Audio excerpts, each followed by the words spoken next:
Hello everyone. If you like what I'm doing here, please consider subscribing, liking, and commenting. It would really help the channel out quite a bit. Thank you very much.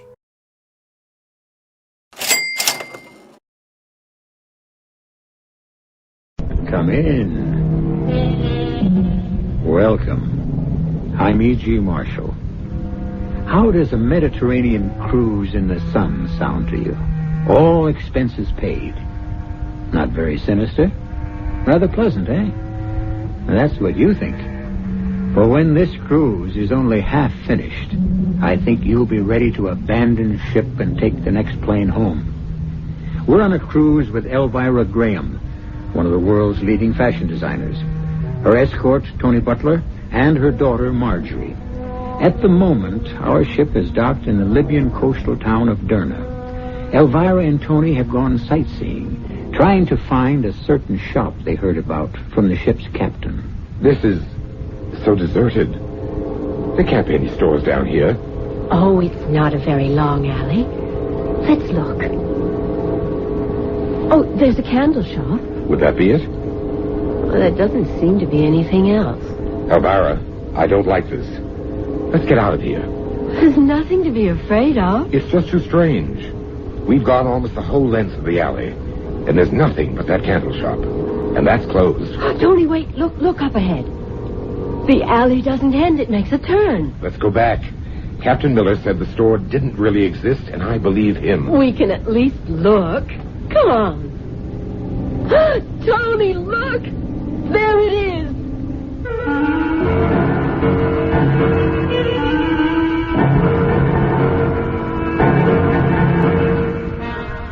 Our mystery drama, The Devil's Boutique, was written especially for the Radio Mystery Theater by Bob Juran and stars Joan Loring and Robert L. Greene.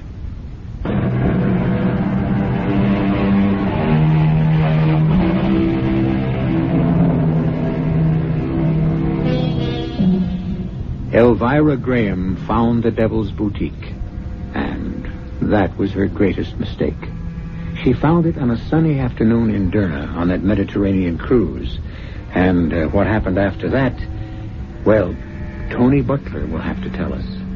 A year has passed since that fateful afternoon, and at the moment, we're in the office of Lieutenant Morgan, 31st Precinct. Come in, Mr. Butler. Sit down. Thanks. Sergeant McKay says you can identify the body, the lady of the earrings. Yes. Oh, good. We'll go right down to the morgue and... I don't have to see her, Lieutenant. I know who it is. Well, a viewing is absolutely necessary, but we can do it later. Who is she? Elvira Graham. Was she a friend of yours, a relative? A friend. Elvira Graham. We put her age at about 50. If you'd seen her in life, you'd have thought she was 30. But you were close. She was 52. I'd appreciate your giving us a statement, Mr. Butler. Tell us all you can about her. Cause of death was drowning, no marks on the body. We have it down as suicide, but we still can't rule out murder. I'll make a statement. But would you do me a favor? Keep it out of the press. Well, it's already news, Mr. Butler. I know that. It was the item in the paper that brought me in here. Ordinarily, with an unidentified body floating in the river isn't that much news, but a nude woman in earrings and fantastic lipstick. That's why I know without the shadow of a doubt it's Elvira Graham. And that's why I wish you could keep what I'm about to tell you out of the papers.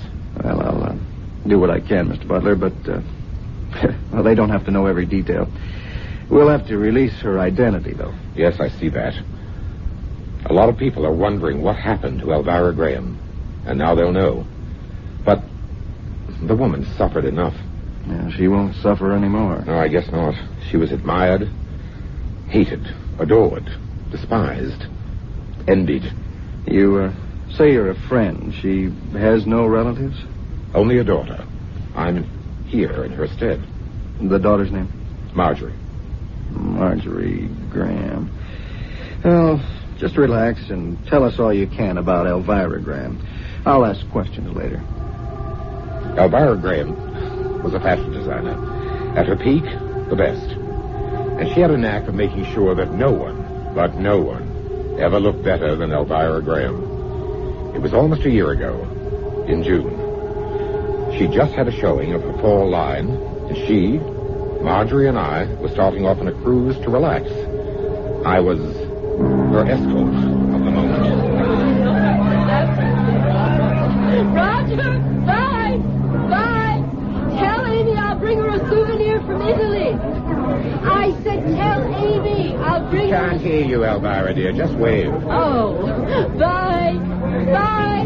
Marjorie, give me a streamer, quick. You've thrown them all, Mother. Oh, it doesn't matter. Come along.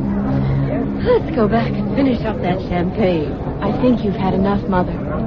How many times do I have to tell you, Marjorie? I'll be the judge of that.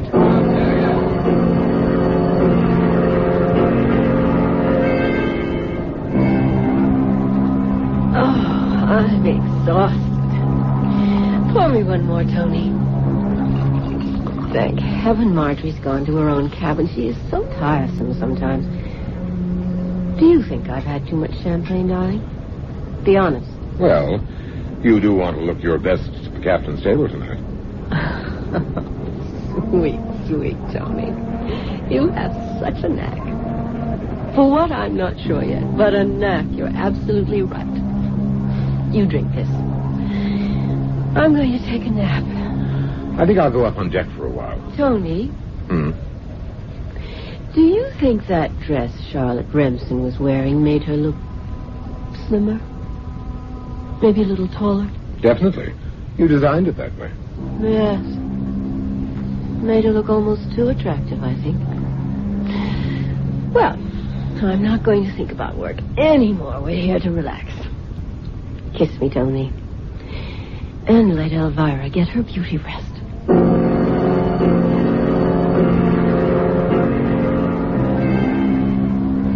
Marjorie, I thought you were in your cabin. Oh, it's too exciting to stay down there. What's Mother doing? Napping. Of course, I needn't have asked. Marge, why do you stay so close to Elvira?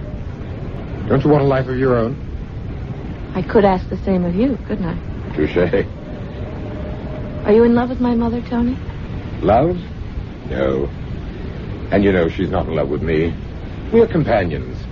I'm convenient. And vice versa. The great Elvira Graham. She picks her men the way she picks her wardrobe. But it's fun while it lasts. Escort to the great Elvira Graham. And all that press doesn't hurt my acting career. Well, at least you're honest, Tony. Probably the first who was. Thank you. But you didn't answer my question. And I've answered yours. Why do I stay so close? I admire her, too. But I love her. So many people are jealous of her, and I feel maybe I'm the one little sincere spot in her life. I don't always agree with her. And she wants you with her. I know that. I wondered about that. Why the glamorous Elvira Graham wants her 20-year-old daughter tagging along. Ever stop to think she loves you? Yes, I think she does. And let's face it, you add to her image. Who would believe that anyone as young as Elvira could have a 20-year-old daughter? I've heard that before. Mother's always been vain. But lately, Tony, it's becoming more of an obsession. She's the acknowledged queen of fashion. What would you expect? She's putting it before everything else. She sold her soul to vanity. Such profundity from one so young. Don't laugh at me, Tony. I'm worried. I'm not laughing at you, Marge. But there's nothing we can do about Elvira's personality. We just live with it. Or what? Or leave it. And for the moment, it suits me to live with it. Come on. Why don't you take a nap, too? You want to look your best? We're at the captain's table tonight. How could I forget it?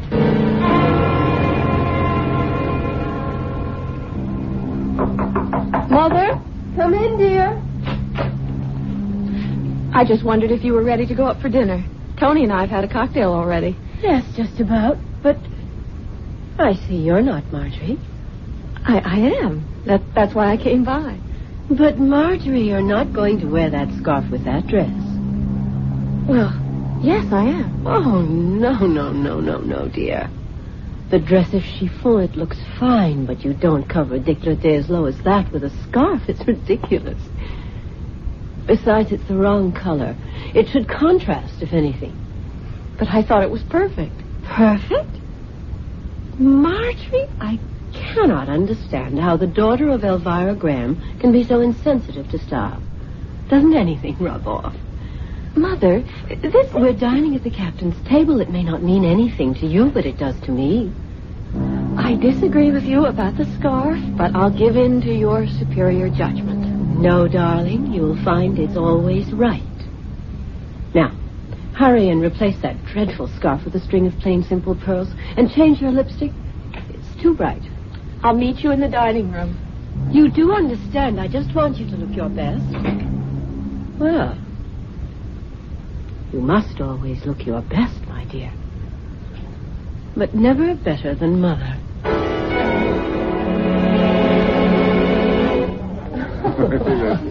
I've never tasted such wine, Captain. A very special vintage, saved for very special guests. Oh, you flatter me, sir. Have some more, Marjorie? Oh, no, thank you. I'm fine. Do, Marjorie. It's bound to improve your disposition. Just a little. There. Mr. Butler? Thanks. This isn't your first cruise, Mrs. Graham? The first with such a charming captain. Now, who's flattering? No, I was quite honored to be asked to your table, Captain. Oh, my pleasure, Mrs. Graham. I've been admiring those pearls, Miss Graham. Are they natural? Yes, and matched. Thank you for noticing, Captain. Stunning. Really? I always thought Marjorie's neck was too thick for pearls. Mother? A light scarf might have been more suitable, perhaps. I bow to your expertise, Mrs. Graham, but I do like the pearls. Thank you, Captain. As a matter of fact, I know a place you'd both be interested in. Have you ever heard of the Devil's Boutique? Devil's Boutique? No. Sounds fascinating. It's a little shop in Derna, on the Libyan coast. I've heard some of my passengers talk about it. If it's unusual, it's for Elvira. Apparently, it is unusual, all right. Actually, they tell me the shop itself has no name, and it's very difficult to find, even with directions. How curious. What do you mean? Well, I've had passengers tell me about the unusual things they've bought in this shop. Clothes, accessories, scented candles, everything. Oh, that sounds charming. But I've had others who claim they've never even been able to find it. That's apparently why it's called the Devil's Boutique. Elvira will find it. When will we be in Derna? In about 9 days. Oh, there's lots of cruise to enjoy before then. Yes, our first stop is Cadiz. Then we swing into the Mediterranean. Oh, well, here's to the Mediterranean. And the Devil's Boutique. The next few days were filled with fun, shuffleboard, and swimming. Elvira made sure everyone knew Elvira Graham was aboard. She'd spend a half hour deciding on just the right outfit for the time of day she'd make her appearance. Even the shade of her lipstick changed. One color for morning, another for cocktails. We stopped for a day at Cadiz and then slipped into the Mediterranean. There it is, on the horizon. Derna. We'll dock in about 2 hours. How long will we be there, Captain? We'll leave with tonight's tide, about 7 o'clock. Good. We'll have all afternoon for sightseeing. You'll excuse me, I have to get to the bridge. Certainly. I have such a strange excitement about this city, Tony. There's something about the name, Derna. And the challenge of finding that fascinating shop. And this was supposed to be a non-work vacation? There's no such thing for me, and you know it. If I don't keep ahead of the pack, well, besides, it's fun. We'll sightsee in Derna, and I won't leave until I find that Devil's Boutique.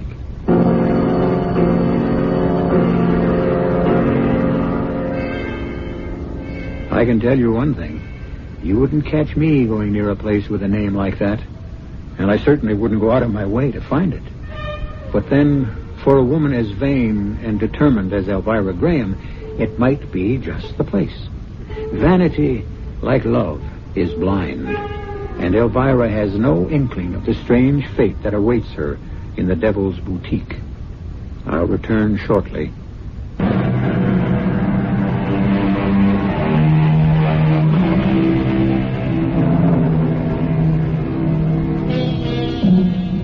Most women are particular about their appearance, which everyone should be. But with some, it becomes an obsession. Elvira Graham was pushed by an ego that demanded to be first, pulled by a vanity that demanded most of her attention. And both were responsible for her downfall. Marjorie, why aren't you dressed? We're going ashore. I'm not going, Mother. I feel like staying on the ship. Well, do as you like. Tony and I are going into town and find that shop the captain told us about. You go ahead. I'll be all right. I just don't feel like going. This is exciting. I've never seen a place like this. I wish we knew where we were going. The captain said follow the main street to the water well and then take the first alley on the right. If it's that simple, how come some people couldn't find it? They didn't want to find it badly enough. Come along, Tony. Why don't we just stroll and enjoy the sights on the way? Time for that later. Here's the alley. First right after the well. You're going down there? Of course. This is so deserted. There can't be any stores down here. Oh, it's not a very long alley. Let's look. There's a candle shop. Would that be it? Well, it doesn't seem to be anything else. Elvira, I don't like this. Let's get out of here. Well, there's nothing to be afraid of. It's just too strange. There's nothing but that candle shop, and that's closed. Well, maybe we could knock and ask. Somebody might be in the back. I think we'd better get out of here. Oh, I hate to... Wait, Tony, look. Up ahead. The alley doesn't end. It makes a turn. Let's go back. Well, we can at least look. This is crazy. There wouldn't be a store hidden back there. Captain Miller said it was hard to find, and it's probably worth it. I can't imagine why. Tony, look. There it is. There it was, just ahead of us. The windows of a quaint boutique, dimly lighted, and in the window, belts, dresses, slacks, scarves, accessories, beads. Elvira literally jumped with joy. Tony, we found it. And it's open. Come on. Oh, look at the things in this window. Tony, that belt. It is different. It's fabulous. I could design a whole suit around that. Let's go in. The captain was right. There's no name on it. There weren't on any of the shops in the main street either. Here it doesn't seem to matter. Fabulous. Just fabulous. Doesn't seem to be anyone around. I just want to browse anyway. Look at this jacket. There's not a seam in it. How do you suppose... Madame likes the jacket? Oh, yes. It is stunning. One of my favorite creations. You're certainly original. I've never seen styles even resembling these before. And no, I'm not copied. Everything here is quite original. Mrs. Graham is a designer herself. She knows how to judge quality. Yes, Elvira Graham. I am honored. You know me. Anyone remotely concerned with fashion knows Elvira Graham. Oh. Is that not so? Well, yes, but I never thought here. You didn't think that in such a humbled, out-of-the-way shop, one would have heard of you? Well, frankly, no. I keep up with things, huh? And you are... My name is Arch. You don't mind if I look around? That is what my shop is here for, Mrs. Graham. If I can be of service, just call me. I will be in the back. Oh, I stumbled onto a gold mine. What do you mean? Why, these styles. The man is a genius. But how many people know about him? No one who matters. So? None of this stuff has hit the market yet, and I'm going to introduce it. You can't take it all back with you, dear. Yes, I can. In my sketchbook. Tony, darling, you're looking at Elvira Graham's newest collection. You're going to pass the stuff off as your own? Of course. Who's going to know the difference? You have found something to your liking? Everything. It's impossible to choose. I'd like to bring my daughter back to see your place. I would be honored. We're sailing on the Lady Madison. I'm going back to the ship and get her. You'll be open all afternoon? Certainly. Come, Tony. I can't wait to see Marjorie's reaction to this place. Why all the fuss about Marjorie? I want Marjorie to come back with us so the two of you can distract him while I copy. You think he's not going to notice you in your sketchbook? Not if you and Marjorie help. She'll know how to keep him busy.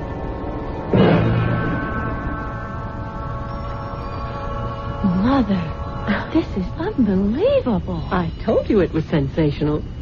I just wish there were other customers around. Now, you know what to do, Marjorie. Yes. I don't really approve. But I'll do it. What'll I do? You stay with me, Tony. You can cover me. Mrs. Graham, you did return. Yes. This is my daughter, Marjorie. I am charmed, Miss Graham. How do you do? This is Mr. Arch, the fabulous designer. Marjorie's interested in a pantsuit. She wants to try on a few things. Tony and I'll just browse. As you wish.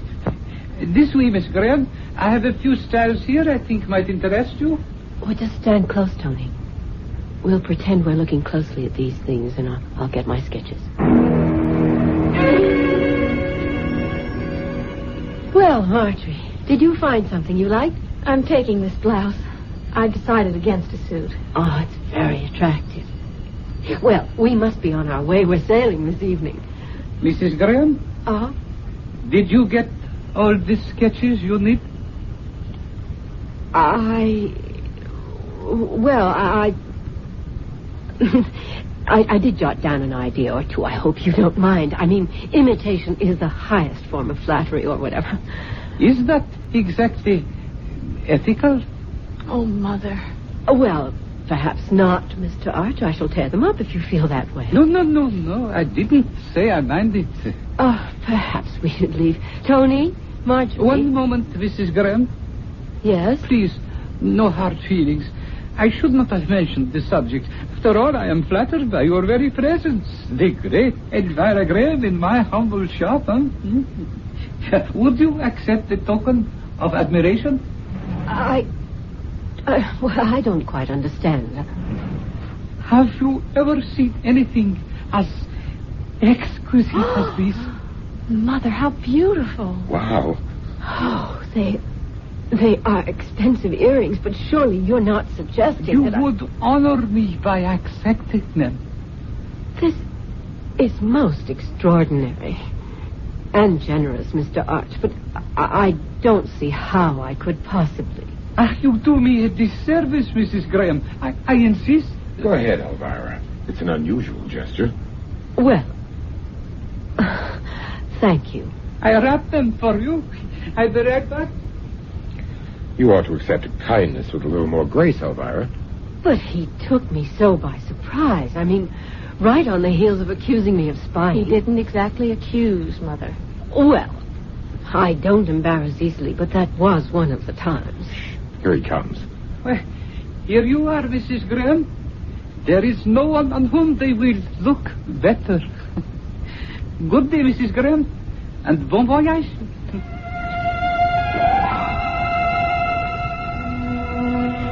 It was late afternoon when we got back to the ship. Marjorie went to her stateroom to dress for dinner. And Elvira stored her sketches in a secret compartment of her trunk. I'm not taking any chances with those, Tony. They are priceless. Speaking of priceless, let's see the earrings. Oh, yes. Here they are, in my purse. I'm so taken up with the sketches, I'd almost forgotten them. I still don't understand his generosity. Oh, but they are beautiful. Well, what's this? Anything wrong? Packed with the earrings. It's a lipstick. So? Oh, nothing, really. He just didn't mention it. Let's see the earrings. They are extraordinary, aren't they? They seem even more brilliant than they did in the shop. Why don't you wear them at dinner tonight? I intend to. Curious about the lipstick, though. I wonder why he didn't mention it. Almost ready, Elvira. It's 8 o'clock. Be out in a minute. Is Marjorie there yet? She just arrived. I won't be long. She wants us to get the full effect all at once. The earrings. She's wearing them at dinner tonight? And the lipstick. The lipstick. The shopkeeper at that boutique slipped in a lipstick with the earrings. It seems to match the color of the stones. Well? Elvira. Oh, Mother. They're breathtaking. They are striking, Elvira. The lipstick is perfect, isn't it? It lights up your whole face. It's almost uncanny. I've never seen you quite so radiant, darling. Watch out, you two. You'll turn my head. That has been done by experts. Oh, you're dreadful, Tony. Come on. Let's go to dinner.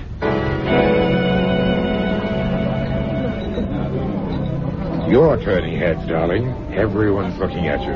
Oh? I hadn't noticed. Oh, Mrs. Graham. Good evening. Miss Graham, Mr. Butler. How did you enjoy Derna? Captain Miller, I owe you a million thanks. I found that boutique. And you liked it? It is fabulous. It's going to do great things for me. Do you like my earrings, Captain? Magnificent. I got them at the boutique. Most unusual. The man at the shop gave them to Mother. They're most becoming, Mrs. Graham. Shall we sit down? The steward's ready with the consomme. Oh, yes, dinner, of course. Oh, Tony, it's been the gayest night since we left New York. I think I danced with every man in the room. Almost. Almost? Everyone but me. Oh, but... Well, you hate dancing. You could have sat one out. Be a dear and unzip me. I want to get comfortable and have a last champagne. Here, alone with you. Tony, darling. Damn. Help me with this earring, Tony. I can't get it off. Let's see. Just clips on. It ought to open up. It won't open. Well, try the other one. I can't budge this one either. Well, this is ridiculous. It's just a little spring. Pull harder. Ow. Sorry, darling. Well, never mind. I'll get them off in the morning. I'm too tired to care. I'm going to bed. Don't wake me tomorrow, Tony. I feel as though I could sleep for a week.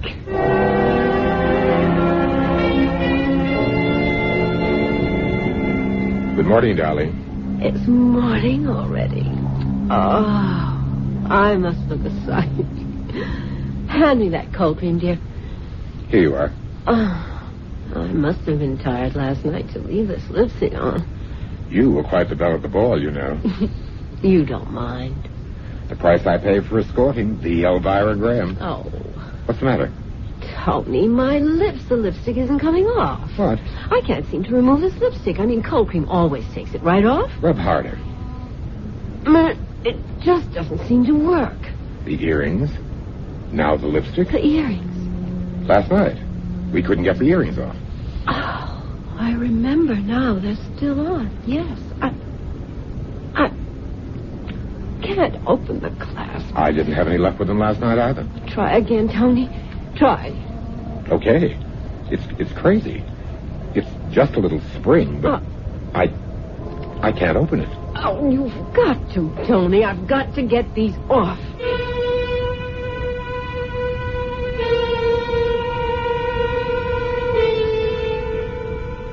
I told you I wouldn't go near a place with a name like the Devil's Boutique. You never know what you're in for. The earrings and lipstick the little shopkeeper gave Elvira were beautiful, all right. And she was immediately attached to them, wouldn't you say? We'll see what happens next when I return shortly with Act 3.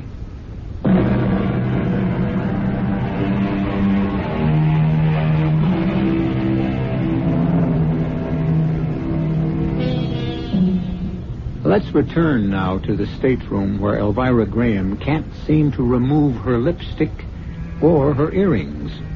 2 items she was given by the proprietor of that quaint little shop in Derna. You know, the one with that odd name. I've got to get them off, Tony. I can't be seen in the morning wearing these. Or the lipstick. It's just not done. Relax, Elvira. We'll get them off.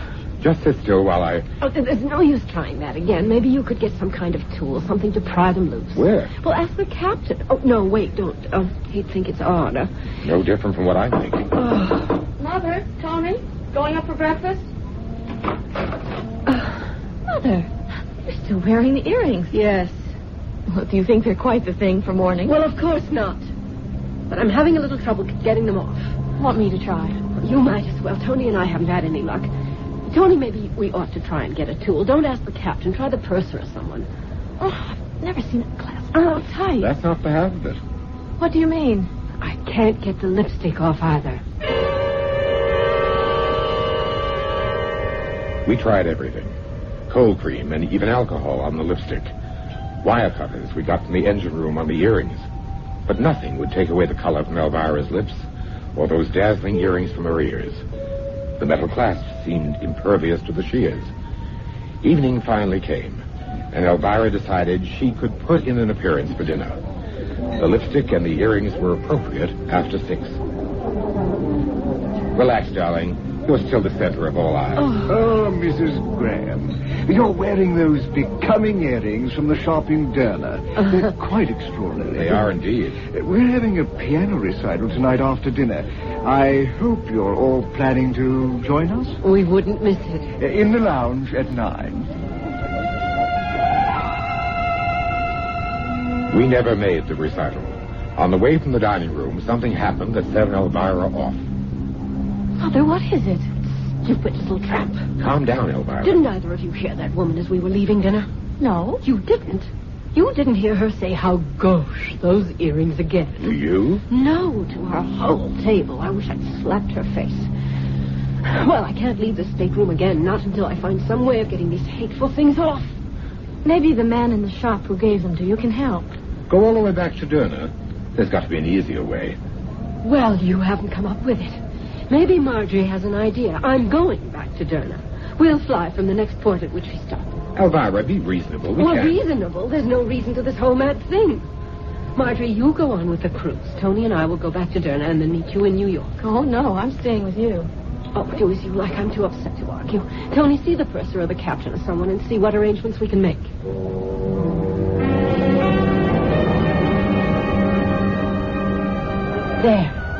There's the window. And I remember that carpet shop across the square. The alley should be just ahead. I hope he can help after what it took to get back here. Oh. We've been on everything but a camel. That's the alley we went down, isn't it? Oh, yes. Come on. This is it. There's that candle shop. Still closed. Doesn't look as though it's ever been opened. Tony, Yes, I see. That's strange. the alley ends in a wall. But it turned off to the left the last time we were here. That's where the shop was. An absolutely dead end. How could they have put up a wall? We were here only 3 days ago. This isn't a new wall, Elvira. Look at it. What? It's hundreds of years old. But this is the alley. We came down and it branched off and we found the shop. I wasn't dreaming. You were both with me. Tony, this is frightening. Well, there's another way in, another alley. I've got to find that shop. I've got to find it. Come on, Marjorie, be quick. Which way did she go? I don't know. Well, she's disappeared in the crowd. Stay close to me. The street's so crowded we can't go fast enough. Oh, Tony, what are we going to do? We pushed through the crowded streets, and finally, after more than half an hour, we found Elvira. Mother! Marjorie! Tony, thank heavens I didn't know where to look for you. Elvira, get a hold of yourself. I've asked everyone I could find who spoke any English at all. No one, absolutely no one, ever heard of the shop. The only thing left to do was to go back to New York. We returned home, and Elvira went into hiding. Of course, everyone assumed we were still on the cruise, so no one called. But Elvira was getting more desperate. A plastic surgeon's my only hope. A friend of mine had some work done about a year ago. I could find out the name of his man. Oh, do it, Tony. Do it today. Now, Mrs. Graham, Mr. Butler, come in. Thank you, Doctor. You're a friend of Charlie Poole's. Yes, we've done some shows together. Well, now, how can I help you, Mrs. Graham? This lipstick I'm wearing. Yes. I can't get it off. Nothing works, so don't ask me how many things I've tried. I wouldn't be here if anything had helped. Oh, well, let me see.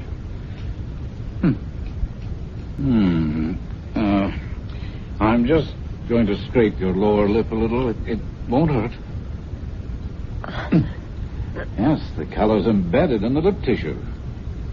Seems to be a dye. Is there anything you can do?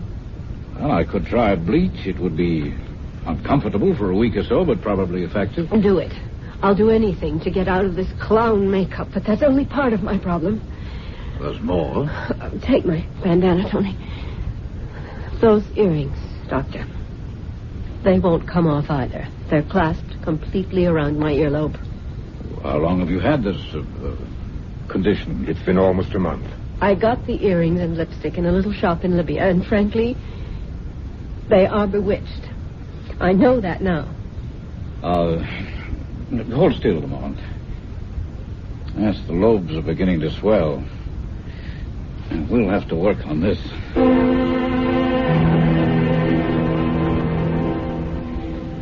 Well, I'm sorry, Mrs. Graham. I'm at a loss to know what to do with these. Oh, have you tried... A machine shop, an auto garage, everything but an acetylene torch. I must admit I've never seen anything like it. No one has. Well, Doctor. Well, I shall give you the bleach for your lips, apply it twice a day, and then I'll see you again in a week. Well, and the earrings? You'll have to give them some very serious thought, Mrs. Graham. There seems to be nothing I can do, short of removing your earlobes. Mother, please answer me. Leave me alone, Marjorie. What's the matter, Marjorie? Oh, Tony, thank God you're here. Mother won't come out of her room. She locked herself in hours ago. There's no harm in that. She's going through hell. But I want to help her. You can't help her. All we can do is to be here if she wants us. If she wants to be alone, let her. That bleach isn't helping her lips. It just makes it harder for her to talk. They're as bright as ever. This morning she came out for breakfast. Tony, I nearly fainted. I know. She's not a pretty sight. Her face is so white and lined. Those colors just scream at you. I thought I heard you, Tony. Where have you been? Down at the docks. The ship came in this morning. I went to claim our trunks. Oh, of course, the luggage we left on board when we flew back. I've never given it a thought. Was everything there? Everything. And everyone. Everyone? A welcome home party. Oh, no. About 20. Oh. They assumed we were still on the cruise. Oh, Lord, Tony. What did you tell them? That you and Marjorie stayed on in Nice. Oh, that's good. Good thinking, Tony. No one will be calling up here. Oh, here are the trunks. Just put them anywhere for now. There's the one I'm interested in. Here you are. And this is for you. Oh, yes, I'd almost forgotten. What are you doing, Mother? My sketches. I may be in hibernation, but Elvira Graham isn't through yet. I'll fix that demon. Oh, yes, here they are. What is it, Elvira? Oh. Oh, no. No. Mother? What the... No wonder. Tony, they're blank. Absolutely blank.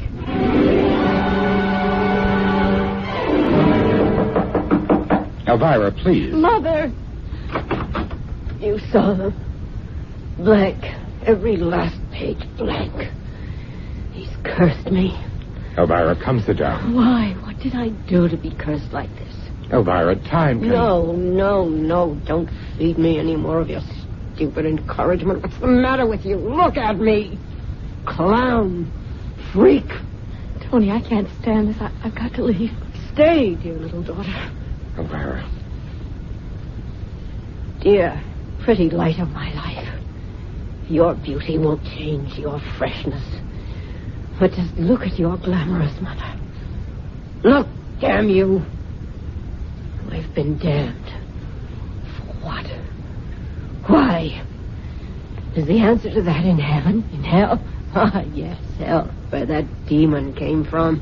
That demon who gave me this beauty. The devil himself in his quaint little boutique. The devil's boutique be damned. The devil himself be damned along with me. What did I do? Did I worship beauty too much? Elvira never spoke another word after that. She returned to her room, stayed there night and day, and 3 days later she was gone. Gone? She'd vanished. You tried to find her? Oh, yes. We hired a private detective. We didn't want it in the papers or in the police files. After about 6 months, we gave up. Where do you suppose she's been all this time? Wandering, hiding. I don't know. Well, will you look at her body now? If you insist. I must. Well, that was quite a story, Mr. Butler. You a writer? You don't believe it? I don't know whether I do or not. It's too fantastic to be true. Then again, it's too fantastic to be made up. Well, here we are. Oh, there she... Oh, no. What the devil? The earrings are gone. And the lipstick. Now, do you believe me? Dear Elvira, you were beautiful, determined, and the world's best designer. You were on your way to becoming the greatest. But be reasonable, Elvira, and look at it this way. There wasn't room for the two of us.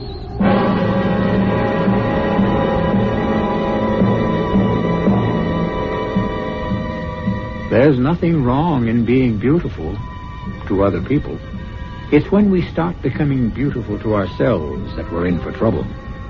Elvira's life wasn't a total loss. Considering her personality, she ended up in pretty good company. I'll be back shortly.